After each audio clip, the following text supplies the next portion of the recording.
Ele esvazia a ONU e dá poderes absolutos a Trump. A pesquisadora da Universidade de Oxford, Yasmine Nader, avalia que, ainda que a ONU tenha limitações, ela ainda é um fórum que reúne as 193 nações do mundo todo. E o Conselho da Paz, anunciado pelo presidente americano, só teve a adesão de um número muito limitado de países, cujos líderes são próximos de Donald Trump. O convite para a Rússia, que há quase 4 anos lançou uma guerra contra a Ucrânia, chamou a atenção. Em Moscou, o presidente Vladimir Putin disse que aceitaria participar, desde que a contribuição de $1 bilhão possa sair dos ativos russos bloqueados pelo Ocidente por causa do conflito. Depois da cerimônia, Donald Trump teve uma reunião a portas fechadas. Foi com o Volodymyr Zelensky, presidente ucraniano. Durou cerca de 1 hora. Na saída, eu perguntei ao presidente americano o que faltava para fechar um acordo para encerrar a guerra na Ucrânia. Trump respondeu que a reunião com Zelensky foi muito boa, que agora os representantes americanos vão conversar com os russos e que a guerra precisa acabar. O presidente ucraniano anunciou que delegações dos Estados Unidos, da Rússia e da Ucrânia vão participar de reuniões trilaterais amanhã e sábado nos Emirados Árabes. Vai ser a primeira vez que representantes russos e ucranianos vão se sentar juntos na mesma mesa, numa conversa mediada pelos Estados Unidos. Eu perguntei ao presidente ucraniano se ele conseguiu acertar as garantias de segurança que ele vinha pedindo aos Estados Unidos. Zelensky revelou que o texto foi fechado e explicou que agora precisa ser assinado pelos presidentes para depois passar pelo parlamento da Ucrânia e pelo Congresso dos Estados Unidos. No discurso em Davos, Volodymyr Zelensky também fez cobranças aos aliados europeus. Disse que a Europa é bonita, mas fragmentada, e que não se constrói uma nova ordem mundial com palavras. Zelensky defendeu que a Europa precisa mostrar força e assumir a liderança, em vez de tentar mudar Trump. But he will not change. Também hoje, Donald Trump afirmou que o acordo que ele anunciou ontem sobre a Groenlândia vai dar aos Estados Unidos acesso total e ilimitado à região. Mas até agora nem ele nem o chefe da OTAN explicaram que de fato ficou acertado. E qual é o plano para o futuro da ilha, que pertence à Dinamarca. Donald Trump afirmou hoje que os detalhes do acordo ainda estão sendo negociados. Mas essencialmente ele dá acesso total, sem fim, sem limite de tempo ao território, disse o presidente americano em entrevista à emissora Fox News durante o Fórum Econômico Mundial. Trump completou: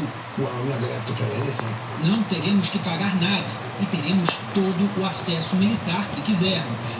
Ontem à noite, o presidente declarou que teve uma reunião com o secretário-geral da Aliança Militar do Ocidente, a OTAN, que os dois tinham concordado com as bases de um acordo sobre a Groenlândia e que por isso Trump tinha decidido suspender o tarifaço contra 8 países europeus. Também aqui em Davos, o secretário-geral da OTAN disse que a aliança precisa fortalecer a segurança no Ártico. Mark Rutte falou sobre a reunião com o presidente americano e deixou claro que os dois não discutiram se a Groenlândia deixaria de fazer parte da Dinamarca. Em Bruxelas, líderes da União Europeia fizeram uma reunião de emergência. A primeira-ministra da Dinamarca, Mette Frederiksen, defendeu uma presença maior da OTAN na Groenlândia. Ela afirmou que a soberania do país não pode ser negociada e que essa será uma linha vermelha nas discussões com os Estados Unidos.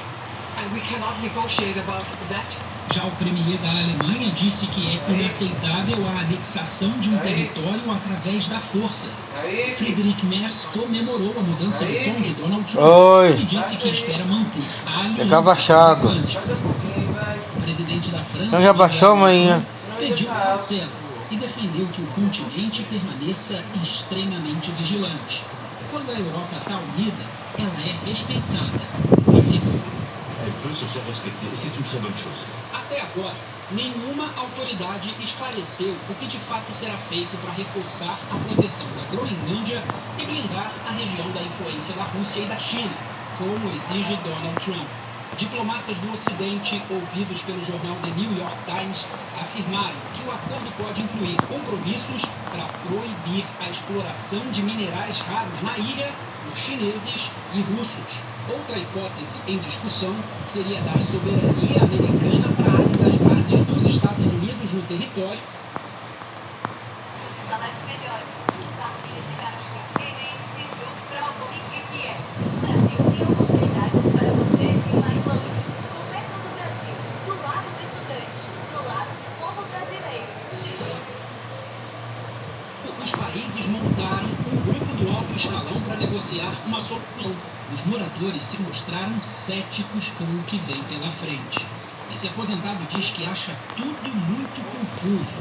Em um momento estamos quase em guerra, no outro está tudo bem, afirmou. Essa ofensiva americana sobre a Groenlândia empurra a Europa para a crise mais grave dos Estados Unidos desde o fim da Segunda Guerra Mundial. O colapso dessa relação ameaça implodir uma aliança que garantiu estabilidade para o mundo nos últimos 80 anos. 14 artigos que somam um pouco mais de 1000 palavras. Um documento curto para um desafio gigantesco.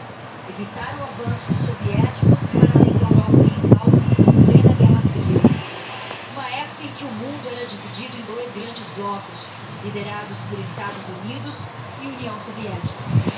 O nome longo, Organização do Tratado do Atlântico Norte, virou a sigla OTAN e se tornou sinônimo de proteção sob o comando dos Estados Unidos desde 1949. Ele afirma: um ataque armado contra um é considerado um ataque contra todos e, consequentemente, cada um deve prestar apoio, tomando medidas que considerar necessárias, incluindo o uso de força armada. O sociólogo e comentarista da Globo News, Demetrio Magnoli, explica como os Estados Unidos foram vitais para a criação da aliança.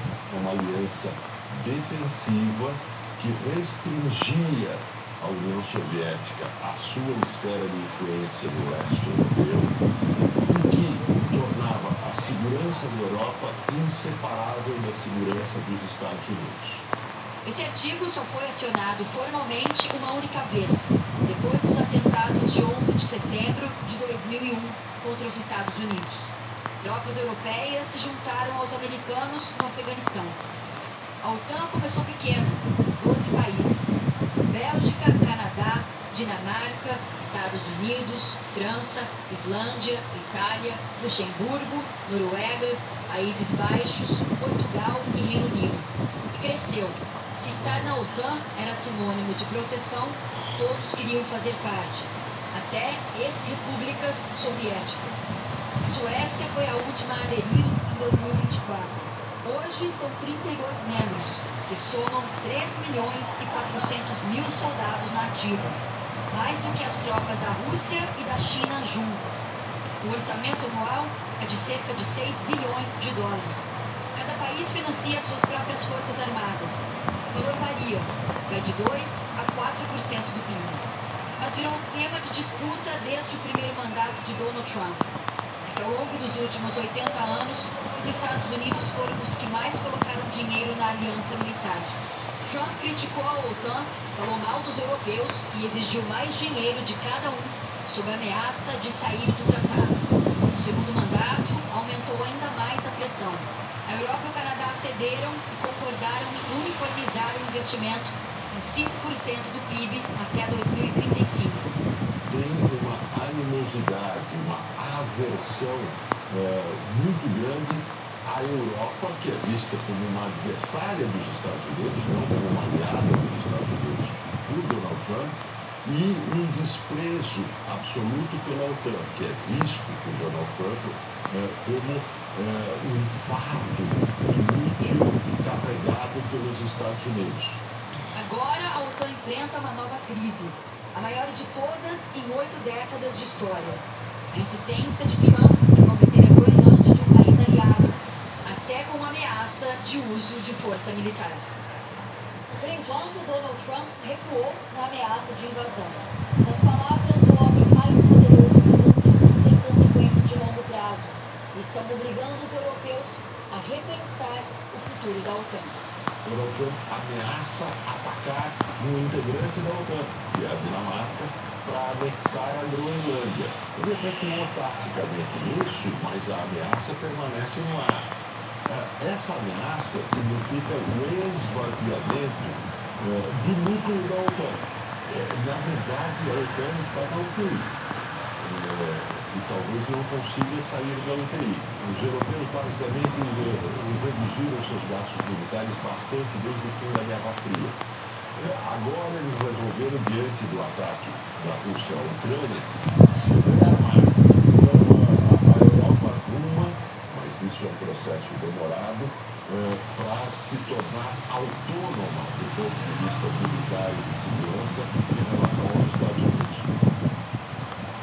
O interesse de investidores estrangeiros por ações brasileiras aumentou depois que os Estados Unidos diminuíram a pressão sobre a Groenlândia, por enquanto. O Ibovespa fechou em recorde de pontos pelo terceiro dia seguinte. Os economistas acostumados a olhar gráficos estão diante de um movimento ativo. O índice da Bolsa de Valores brasileira quebrando recordes sucessivos. Começou na terça-feira, quando chegou aos 166 mil pontos. Ontem os negócios abriram nesse patamar e só avançaram. E hoje a escalada continuou até 175 mil pontos, alta de 2,2%. Os analistas dizem que há um clima de otimismo nos mercados, com altas também nos Estados Unidos, na Europa e na Ásia. O ânimo melhorou depois que o presidente Trump amenizou o discurso